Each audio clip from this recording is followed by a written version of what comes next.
नमस्कार दोस्तों। प्रस्तुत है रविंद्रनाथ टैगोर द्वारा लिखी कहानी यह स्वतंत्रता। पाठक चक्रवर्ती अपने मोहल्ले के लड़कों का नेता था। सब उसकी आज्ञा मानते थे। यदि कोई उसके विरुद्ध जाता तो उस पर आफत आ जाती। सभी मोहल्ले के लड़के उसको मारते थे।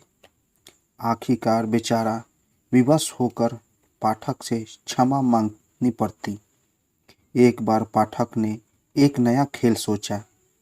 नदी के किनारे एक लकड़ी का बड़ा लट्ठा पड़ा था जिसकी नौका बनाई जाने वाली थी। पाठक ने कहा, हम सब मिलकर इस लट्ठे को लुढ़काएं। लट्ठे का स्वामी हम पर क्रुद्ध होगा और हम सब उसका मजाक उड़ाकर खूब हंसेंगे। सब लड़कों ने उसका अनुमोदन किया।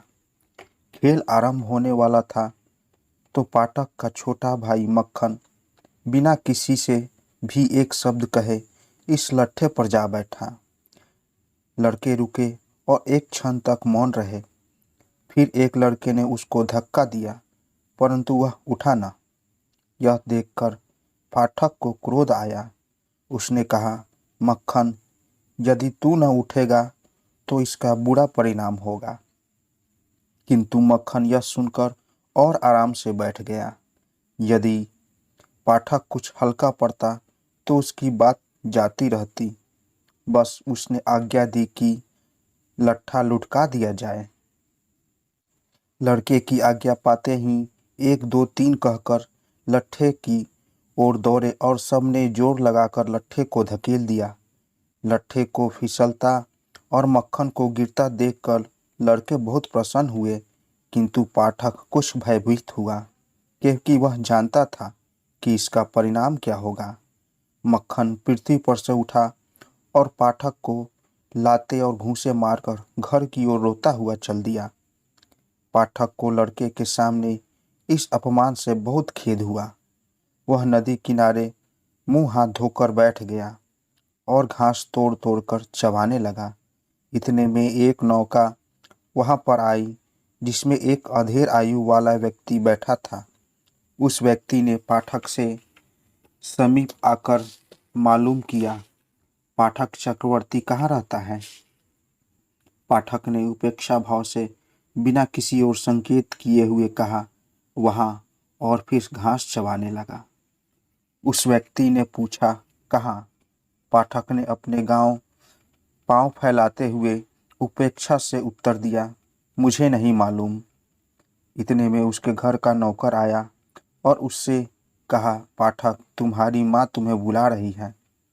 पाठक ने जाने से इनकार किया, किंतु नौकर चूंकि मालकिन की ओर से आया था, इस वजह से वह उसे जबरदस्ती मारता हुआ ले गया। जब पाठक घर आया तो उसकी माँ ने क्रोध में आकर पूछा, तुमने मक्खन को फिर मारा? पाठक ने उत्तर दिया, नहीं तो तुमसे किसने कहा? माँ ने कहा, झूठ मत बोल, तूने मारा है। पाठक ने फिर उत्तर दिया, नहीं, यह बिल्कुल असत्य है, तुम मक्खन से पूछो। मक्खन चूंकि कह चुका था कि मुझे मारा है, इसलिए उसने अपने शब्द कायम रखे और दोबारा फिर कहा, हाँ हाँ, तुमने मारा है। यह सुनकर पाठक को क्रोध आया और मक्खन के समीप आकर उसे मारना आरंभ कर दिया। उसकी माँ ने उसे तुरंत बचाया और पाठक को मारने लगी। उसने अपनी माँ को धक्का दे दिया। धक्के से फिसलते हुए उसकी माँ ने कहा, अच्छा, तू अपनी माँ को भी मारना चाहता है? ठीक उसी समय वह अधेड़ आयु का व्यक्ति घर में आया और कहने लगा, क्या किस्सा है? पाठक की माँ ने पीछे हटकर अपने वाले को देखा और तुरंत ही उसका क्रोध आश्चर्य में परिवर्तित हो गया, क्योंकि उसने अपने भाई को पहचाना और कहा, क्यों दादा, तुम यहाँ कैसे आए? फिर उसने नीचे झुकते हुए उसके चरण छुए। उसका भाई विशंभर उसके विवाह के पश्चात बंबई चला गया था। वह व्यापार करता था। अब कलकत्ता अपनी बहन से मिलने आया, क्योंकि बहन के पति की मृत्यु हो गई थी।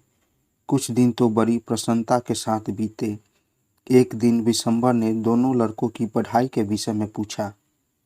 उसकी बहन ने कहा, पाठक हमेशा दुख देता रहता है और बहुत चंचल है, किंतु मक्खन पढ़ने में बड़ा इच्छुक है।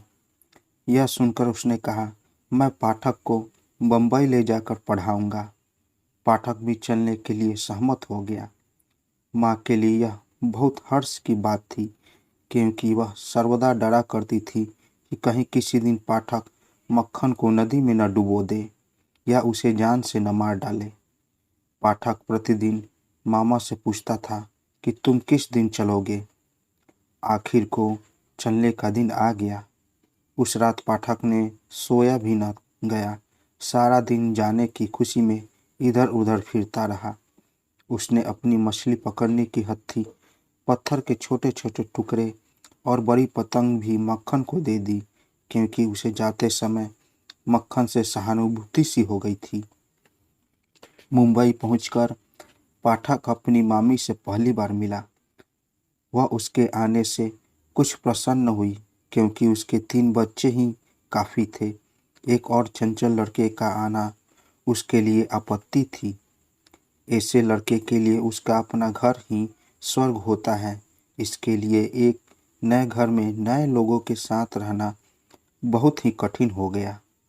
पाठक को यहाँ सांस लेना कठिन हो गया था और रात को प्रतिदिन अपने नगर के स्वप्न देखा करता और वहाँ जाने की इच्छा करता। उसको वह स्थान याद आ जाता जहाँ पतंग उड़ाता था और जहाँ वह अब कभी चाहता जाकर स्नान करता था। माँ का ध्यान उसे दिन रात विकल करता रहता। उसकी सारी शक्ति समाप्त हो गई। अब स्कूल में उससे अधिक कमज़ोर कोई विद्यार्थी न था। जब कभी उसका अध्यापक उसे कोई प्रश्न करता, वह मौन खड़ा हो जाता और चुपचाप अध्यापक की मार सहन करता। जब दूसरे लड़के खेलते तो वह अलग खड़ा होकर घरों की छतों को देखा करता। एक दिन उसने बहुत साहस करके अपने मामा से मालूम किया, मामी जी, मैं कब तक घर जाऊंगा। मामा ने उत्तर दिया, ठहरो, जब तक छुट्टियां न हो जाए।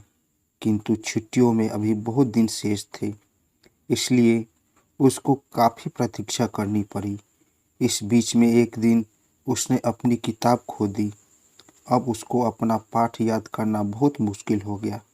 प्रतिदिन उसका अध्यापक उसे बड़ी निर्दयता के साथ मारा करता था।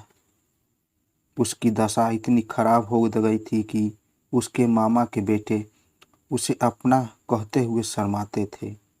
पाठक मामी के पास गया और कहने लगा, मैं स्कूल न जाऊंगा, मेरी पुस्तक खो गई है। मामी ने क्रोध से अपने होठों को चबाते हुए कहा, दुष्ट, मैं तुझको कहाँ से महीने में 5 बार पुस्तक खरीद कर दूं। इस समय पाठक के सिर में दर्द उठा।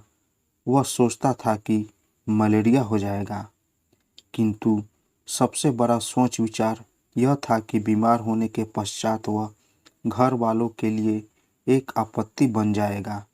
दूसरे दिन प्रायः पाठक कहीं भी दिखाई न दिया। उसको चारों तरफ खोजा गया, किंतु वह न मिला। वर्षा बहुत अधिक हो रही थी और वे व्यक्ति जो उसे खोजने गए बिल्कुल भीग गए। आखिरकार विशंभर ने पुलिस को सूचना दे दी। मध्याह्न पुलिस का सिपाही विशंभर के द्वार पर आया। वर्षा अब भी हो रही थी और सड़कों पर पानी खड़ा था। 2 सिपाही पाठक को हाथों पर उठाए हुए लाए और विशंभर के सामने रख दिया। पाठक के सिर से पांव तक कीचड़ लगी हुई थी और उसकी आंखें जोर से लाल थी। विशंभर उसके घर के अंदर ले गया। जब उसकी पत्नी ने पाठक को देखा तो कहा, यह तुम क्या आपत्ति ले आए हो? अच्छा होता जो तुम इसको घर भिजवा देते।